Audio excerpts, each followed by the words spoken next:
We're here in the heart of the Austrian Alps at the University of Innsbruck, catching up with the Professor of Strategic Management, Julia Hautz.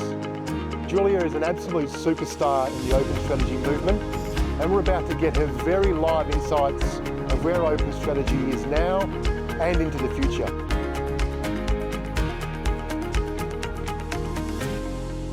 Well, Julia, it's wonderful to be here in Austria at the University of Innsbruck, and it's wonderful to see you face to face as opposed to just behind a screen. That's true. It's good to have you here in Innsbruck, Andrew. It feels like we are knowing each other for such a long time, but it's the first time that we see each other, and it's really good to see you face to face. It certainly does, doesn't it? I was thinking and remembering back of some of the first podcast we did over 2 years ago, and even in 2 years or 2 or 3 years, a lot has changed and a lot has advanced. And I was thinking of those early conversations, that was a bit after the Open Strategy book was released, with you and your co-authors. And I was thinking even in those 2 or 3 years, quite a bit has changed, hasn't it? Even in that time, we've seen more impact, we've seen more maturity in the open strategy space.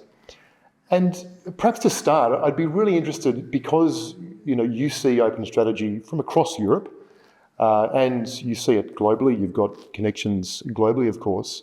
It'd be really interesting just to get a view from yourself of where we're at with open strategy now, perhaps even from an academic point of view in a business school and a university environment, but then also from a business and a consulting perspective. It'd be great just to get your perspective on that. Yes, I think you're right. A lot of things have happened since the book came out, since we began to talk about open strategy. And definitely, I think you have to consider the academic world and also the business world, because especially with open strategy, those two worlds are very well connected. At least that's what I'm perceiving here. And I think that's the way it should be. If you think of openness and getting in new perspectives, it would be a pity if it would be different. So if we look at the academic world, I think over the last couple of years, a lot of things have happened in terms of the academic community that is engaging with this topic has been growing. A lot of studies have been coming out, so a lot of teams in different universities, especially across Europe, but also in Australia, also in South America, in Brazil, are looking on companies that are doing open strategy. So I think over the last couple of years in academia, we have gained a lot of knowledge about what openness means within organizations, how organizations can open up, but we have also learned more about the troubles and difficulties that could come up. And I think those are especially helpful for the organizations that are doing open strategy. And here also we have the phenomenon that also many corporations seem to be adopting open practices in their strategy work. Right. So I've been approached by many companies that say, yes, we are doing something that you are describing in your talks, that you are writing about. We made some experiences about this. Can we share experience? Can we learn about other companies? Can you share what academia is saying? So I see a lot of exchange, and I think both worlds can here learn a lot from each other, because both worlds keep learning about the phenomenon. Yeah, that's such a interesting way of looking at it, both the academic and business. And as you say, the global perspective, there are real pockets across the world, including Australia and many others. And we're now seeing some of your peers, PhD students, popping up across, our region even, in terms of studying the discipline. So it's wonderful to see. We've just come from the Open Strategy Summit in Munich, and where you were a keynote speaker with IMP and Stephan and the team. And it was really interesting. Some of the themes there were that open strategy is perhaps still in a early adopters phase. And that kind of term can be used in different contexts, can't it? But I'd be interested just to hear your views. Do you think we're in that early adopters phase? And And if so, what does that really mean for organisations? Yes, I would definitely agree, because you are definitely right if you're saying there are much more organizations out there that are not opening up their strategy process than those that are doing it. So the organizations that are opening up the strategy process and are adopting those openness, yes, I would say those are the early adopters, in the sense that they are excited about the concept, they are excited about the opportunities. Very often we have leaders, people involved that are personally interested, that are enthusiastic for the theme, that really believe in the benefits of having more transparent, more collaborative strategy processes. And this is typically a characteristic of early adopters, people that really care about it, that get enthusiastic, that learn about it, that are really curious about why is this working, how can we make it even better. So you see that, but I would also argue the number is growing. I believe, and I would say that different people from the academic world and the business world would agree here that we see some traction, interest is growing, word is spreading, more and more people from consulting, from the business field, from academia are realizing that there is something going on that is interesting. Yeah. And I mean, from the academic world, we see that now we have nearly in every big academic conference across the world, we have tracks on open strategy. We have specific themes. We have more and more big panels that are discussing this. And the same, I think, is true in the business world and consulting world. So you see that traction and interest is rising. But that's typically, if you look at the classical life cycle curve of a new innovation or a new concept, you see that this is the growth phase, I would say. So true. And just kind of carry on from some of those themes there. What we observe, just more broadly in the business and which includes government, etc., community, is the level of uncertainty is not, unfortunately, going anywhere. There's uncertainty still here and going forward. And what we observe from a consulting point of view is there are a lot of leaders, CEOs, boards, management who are thinking about their next strategy cycle. And they're thinking, do we really want to go through that more traditional closed cycle? So we see some signals there that those leaders who are probably more open themselves are not just deciding to go down that traditional route, closed route, and they're starting to see some of those rewards and the impact. Now I know that with University of Innsbruck, I've met a number of your students, both masters and PhD. I see some of your customers, broader customers through IMP, etc.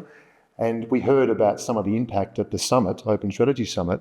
So would it be fair enough to say, although it's still early adopter phase, we're seeing some impact regionally early from looking at strategy in this way? Yes, definitely. I think what many are experiencing at the moment, that they have a feeling, I don't even think that they are distinguishing between the traditional way and the new way of doing things. They are just experiencing that the way they have done it before is not necessarily successful anymore, because the environment is just different. You mentioned all those complexities and the change and uncertainties around, and they just realized that practices that have been developed, I would say, in environments that were much more predictable, much more stable, less volatile, they do no longer work. And I think they are looking for new ways. They do not necessarily know what might be a good way, but they are experimenting. And then they realize, if you share information with people, if you are transparent, if you involve people in the process, you see those immediate benefits. And we typically see organizations that have tried it, that have experienced it, they never stop, because they realize, okay, this is something that is really beneficial for them. Yeah, that makes perfect sense. And I've heard you talk about before, strategy fits within a bigger context of society, community, etc. And I've heard you talk about the dynamics of strategy really is adapting to where broader society is going, isn't it? You're talking there transparency, etc.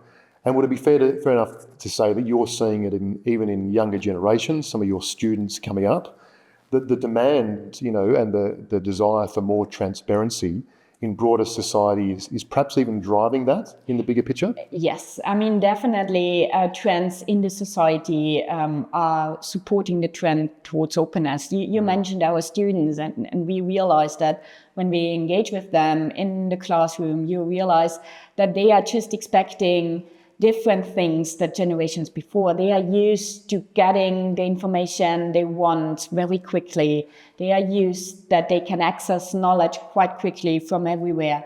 They are no longer accepting that there are knowledge asymmetries between hierarchies in organizations, because they are just used to access the knowledge and the information they need and want. So that is one side. But on the other hand, internet, digital technologies, and all the things they grew up with, they are used to create content, to be part of discussions, to participate in any discussion, even if it's politics, if it's around products. So they are really used to be in a dialogue. I think they are no longer accepting so much, or even they are no longer used to a situation where they get the information that somebody decides to share with them and they just accept the situation. They are much more used to a two-way exchange, also as employees, but also people engaging in a society with organizations. So I think that's why those younger people typically, at least that's my experience, have less of a barrier to engage with openness. I don't say it's an age thing. We have many people who are older who are advocates of openness. Yes. But it might be an impact that older generations might have more of a barrier to engage with those concepts that younger generations have. Yeah, and it makes perfect sense. And as you said, the younger generation is probably used to having more that digital footprint and accessible, so it's innate to them, isn't it? So that's driving some of that behaviour. Exactly, yeah. I do observe that with, meeting some of the people in the open strategy community here in Europe, both the summit and then the university, etc. I do see a bit of a trend with, and also in business leaders who are leaning into open strategy. I do see a bit of a trend to more of that, EQ, emotional intelligence, in the way they lead and the way they go about things. So IQ is obviously still very important, but those people who kind of lean into they're willing to be, strong, courageous, and even a bit vulnerable in terms of their leadership, which is where leadership is going. I observe that trait across, I could say as a broad brush, across the open strategy community. And I find it interesting, and I observe that, with your broader teams. Do you think that's part of, where society is going and potentially then feeding back into strategy? I don't know. I think what you said is those things and concepts are very much connected to the concept of open strategy itself. Because if you open up the strategy process, per definition, you have to engage much more with people. You have to listen to them. You have to take them seriously. You have to acknowledge their contributions much more, which just means that you're much more engaged in interactions with people. And I think this relates back to the concepts that you mentioned, that you are no longer just engaging in smaller groups and with hard facts and data, but you have people that you have to interact with, people within the company, but also outside the company. So you're much more engaged in relationships, so to say. And that, of course, means you have to engage much more with the people behind. So I think that connects very well to the things that you mentioned. That's a great point. I've heard you talk a bit about, even in my time here, in terms of those organisations and collaborations between universities, consultancies like IMP, who are certainly leading the way here in Europe and broader. Those collaborations working really well by people leaning into and the fact of opening up conversation, being willing to do that, two-way exchange, as you said. And I've heard you talk about a couple of examples. Is there any, you could share with our broader community in terms of some of those examples that are working, those collaborations, perhaps between, universities and business and consulting that you've seen work well? I mean, in terms of our team here at the university and academic, we are partnering with many companies that have opened up their strategy processes, and we are, from a scientific view, are studying just different aspects of opening up this process. Some of them might have opened up their strategy processes with the support of IMB, some don't. So there is like a three-way relationship between consulting, between academia and business. And I think what's so interesting, at least from us, from academia, and also for the companies, and then of course also for the consultants, is we from academia are very often seen as neutral partners out there studying the phenomenon. For us, it's interesting to just understand what's going on. Companies are getting a quite objective perspective of what's working and what's not working, because we have to be honest, we are learning about openness. Not everything is working out in the first way. A lot of experimenting is still going on. And then sharing this knowledge again as in the academic world, linking it back to the consultants and saying, okay, we learned in our study that those might be problems, that might be difficulties. That is, of course, very useful. So we have one study where we now have conducted in a company more than 109 interviews with people all over the company to understand better the outcomes from transparency in the strategy process, getting a lot of great knowledge and insights. So I think it's this interplay. All the people from academia, business, and consultancy, we can share this knowledge and help each other to get better in the goals that we want to achieve. And at the moment, I really see this happens only if we work together. Otherwise, we would be in isolated places and not necessarily understanding what we are doing. That's so true, so true. There was a fair theme at the summit, and it was documented in the Open Strategy book, of course, and further than that, about cross borders in terms of industries and sectors. And that was a real discussion point at the summit, wasn't it? Of looking outside your traditional industry and doing that purposefully and deliberately. Do you see? It sounds like there's a number of case studies popping up around that. That would it be fair to say that that's a fairly major theme that is shaping up those cross industry insights? I think so. I would even say that was the initial, let's say, the initial starting point of the open strategy concept itself, that you say you open up in order to get those outside views, to get new perspectives from diverse fields, from diverse industries. I think that's very important in terms of getting insights on new directions, on new ideas, overcoming those blind spots. At the same time, I would even argue that opening up and engaging many different people, not only for their ideas, but for getting their commitment and their energy, is equally important. So I think those are the big two fields that openness has opened up. So yes, you get great new ideas, you get those broad perspectives, but you you convince the people to be part of it. You don't even have to convince them. They are part of it. Yes. So you don't longer have to sell the strategy to them. I think, and it's a great way to put it. I think in the beginning, there was more of a focus, at least that's my perception, there was more of a focus on those diverse fields and diverse perspectives.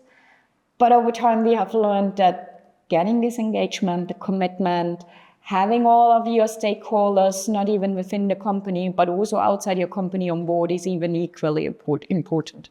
Yeah, wonderful. In terms of the topic of serendipity and strategy, in traditional strategy, that is not often talked about. But you talked about it in the book, and I've heard you talk about it more broadly. And I find that really fascinating because, if you're talking to perhaps a traditional strategist, they would say, well, what's serendipity got anything to do with corporate strategy? But the way I hear you talk about it, and even seeing some of our own examples, by purposely putting yourself in situations with other people whose perspective might be very different in a number of different circumstances. Can you talk a bit more about serendipity? And just, I'm really fascinated to learn more. Yes, this is also a concept that has been quite, I would say, popular in the business world in the last years, because it's just the reality that organizations are facing. And of course, there are also specific works and books just focusing on serendipity. And from there also there is the concept that you can, let's say, increase the likelihood of serendipity happening or working out in your favor. Let's say increase the likelihood of some lucky accidents to happen, even though you shouldn't call them accidents. So that you just try to talk to some random people out in the street that you don't know, that you expose yourself to a setting that might make you uncomfortable in the first place, but where you might get new knowledge, that you go into a room where you know nobody, that you sit at a table where you don't know anybody. So that might be situations that help you to expose you to new knowledge, to different perspectives, to even situations that open up new little opportunities for talks, for discussions that wouldn't be there otherwise. They could lead somewhere or not. So I think that is also something that is inherent in open strategy, that it just opens up many potential ways and perspectives. If you go or choose them, which direction you go, it's still the decision of the organization, but it just broadens your view. Yeah, that's brilliant. That's thank you for expanding on that, because it's not a really common, and I think we're going to hear a lot more of that that kind of theme within strategy, because of everything is relatively unknown, and that's exciting, isn't it? It's unknown. There's no precedent as such for it. There's no best practice. It's exciting. So, it can be frightening. I think for some it can be unsettling. It can be frightening, but you won't be stifled but react. And then it's better to see it as something that is exciting and know ways how to, or at least try how you can cope with it. Yeah. So true. Just on that point, so, in our consulting, working with different CEOs and boards, we see different traits of perhaps the leaders who would be more drawn to open strategy. We've talked a bit about that. How do you see things in terms of, even in the academic world, is there typical trends that you see in the types of leaders that would be more interested or lean into open strategy in a broader sense? That's a very good question. Actually, that is also the focus of one of our recent research projects, that we want to know, okay, what's the specific role of a leader? What's the specific role of a CEO in open strategy, and how can you impact it? How can you facilitate it? How can you maybe also hinder it? I would say that openness is one of the things that could be frightening a little bit. Yes.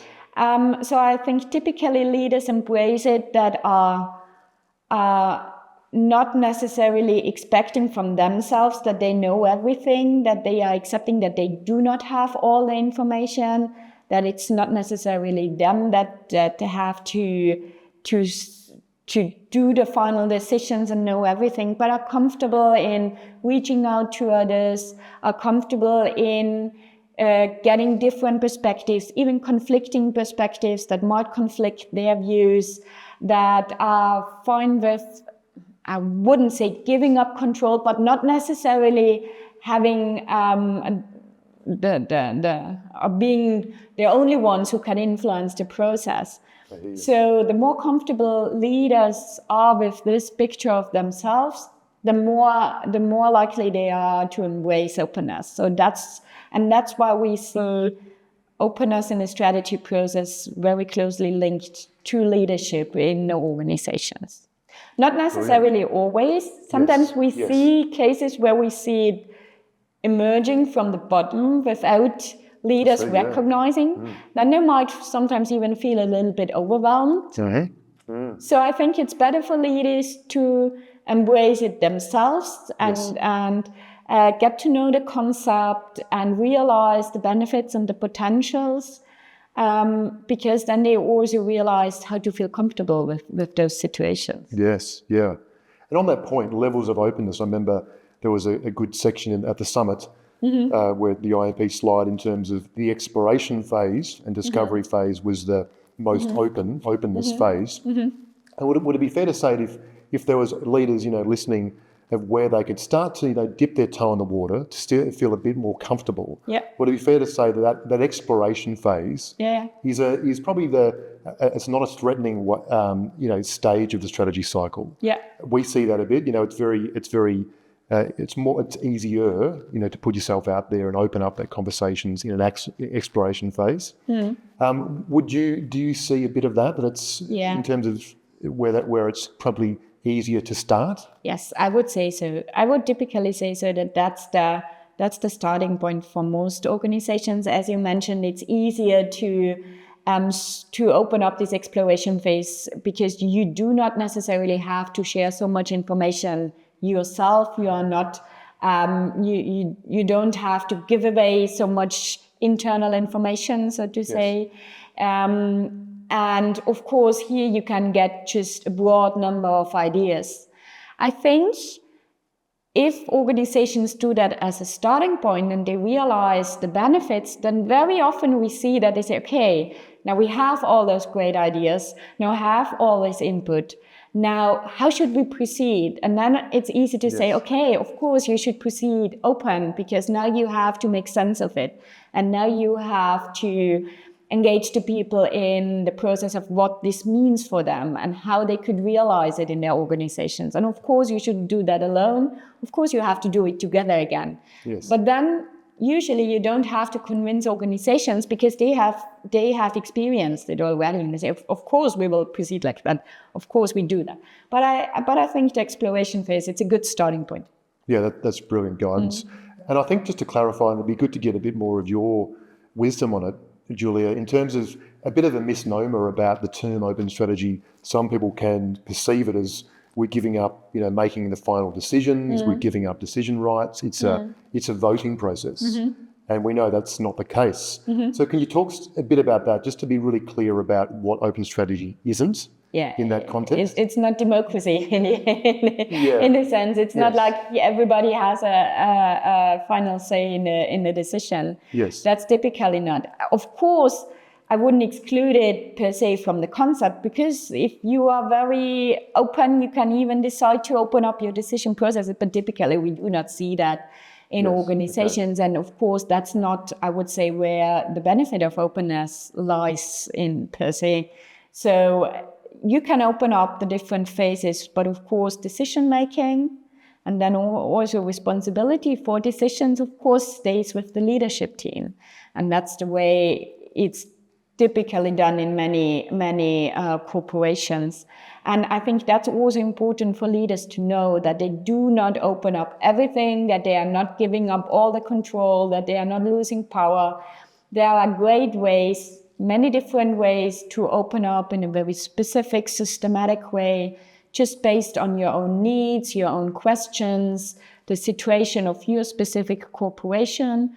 But of course, to know what approach would work best for you, you have to engage a little bit with the concept. You should learn a little bit about it. You should inform yourself. Maybe you should get help and support if you do it for the first time to just find the best way for your organization and yourself.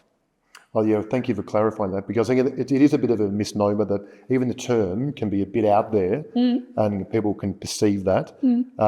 So I think it's, as you say, with decisions goes accountability as well. Someone has to be accountable, and they should be. Exactly. So, if that's not the case, it can be a bit open static, can't it? And so, looking forward, if we're looking a bit of, there's a bit of a danger in crystal balling, isn't there? But if we look at open strategy, you've been involved in a lot of the foundational side of things from academia, and then bridging that into government organisations. If we looked at if we look back the last few years, and then we look forward as well to the next 5, dare say 10 years, the next decade, have you got any thoughts about where open strategy could go and some of the impact it might have? That's a good question. I mean, I would also look at it from an academic perspective and a business perspective. I would say and assume that in academia we are just starting, so we are maybe we are a little bit beyond the start, but now we have so many questions that we want to answer in the context of openness, so many things we want to learn more about. So I definitely see, and I see that in many places and many universities around the world, things are just starting, people are starting their projects, they are engaging in this, which is quite exciting, because then we all learn more about the phenomenon itself, and I think that's important. In terms of organizations, as a researcher, I think I'm realistic enough to say it won't replace traditional strategy processes completely, and not even close to. I think we will see a growing number of organizations adopting it and experimenting with it. And I don't even think it replaces traditional strategy process. I think it can be a very good complement to traditional processes, which might have their place in certain situations, specific contexts, or also in specific phases of an organizational life cycle. But I think more and more organizations will experiment. And I think that we will hopefully see a quite steep growth curve here. But it still will take time, because I know organizations do not change quickly. Organizational processes, established management systems and management approaches are not changed overnight. People are used to established practices.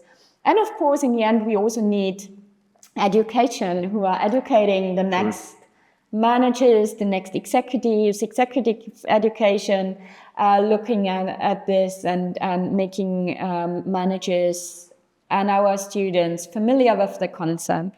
But we are working on it. I mean, you certainly are. You're doing a wonderful job. Yeah. We have our ambassadors, our students going out and working at companies, and we see them that they are setting up open strategy projects in the companies where they are going. So that's good to observe, and that's why I'm positive that it's increasing. It's wonderful. I think that's a very balanced and wise perspective on it. I do think that the dynamics you were talking a bit about before, transparency, some of it younger generations pushing that, the demand for governments to be more transparent. I know in Australia we're seeing a big push for governments through independent parties to be more transparent. We're seeing it in organisations to be more transparent. So it seems, and then uncertainty, etc. We haven't been here before, where it's unknown. So all those dynamics seem to be there, don't they? And no one can predict, of course, 5 to 10 years. But the settings seem to be there for some amount of change, doesn't it? So that's what excites me really, and gets me curious about where it could go. Yes, that's true. I mean, you could even see it from a little bit less optimistic view and say, okay, we are just forced to do something different because we are having all those difficulties, and just read in the newspaper that in Austria we are anticipating a wave of companies going into insolvency next year due to the difficult situations. And that's why we are, for example, looking on the role of open strategy specifically in a crisis situation. So can it help us specifically in those difficult situations? And sometimes it's good to have those urgency, because then changing established systems, it's easier than in situations where you are successful and doing well. I mean, that's what we have seen throughout history, that it's much easier to change if you have to. I think that's a brilliant point. And I think that trend you described, we see it in Asia Pacific, Australia. It's a bit of a trend that, probably, years coming out of COVID, that there is unfortunately going to be uncertainty. And I've read some of your material on that open strategy in a crisis. And it seems that there is certainly some significant value in those situations. So I think we'll see more of it there. So to wrap up, Julia, and I thank you again for having us in this beautiful backdrop with the Alps in the background. It's been really special to be here and catch up with yourself and your team and the broader network. And I also want to say a big thank you. You are one of the people in the open strategy community who are very much connecting other people, both from an academic point of view, but also you're giving your time to consultancies like ourselves globally. So I really want to thank you for doing that, because it's making a big difference in terms of passing on that knowledge. So really appreciate it. Yeah, it's always great to connect. As I've said, I think only if we share our experiences, if we work on it together, we can bring the concept forward. We can help companies and consultancies understand what's going on. So I think this exchange is really important. Maybe we can catch up in 5 years and see where the open strategy Let's is do going. that. Maybe we do it in Australia then. That sounds and wonderful. see if some of our predictions are coming true. And see if the growth curve is as steep as we would wish. But that would be great to connect and see where it's going. 100%. I believe one of your PhD students is coming to Australia even next year. Exactly. So even those scenarios are happening. So I see that, in terms of expanding, things are happening, which is really exciting. And yes, we hopefully will have you as a keynote speaker in Australia in the next few years. We'll make that happen. That would be great. That would be awesome. So thanks again, and thanks again for making us feel so welcome in Austria. Thank you.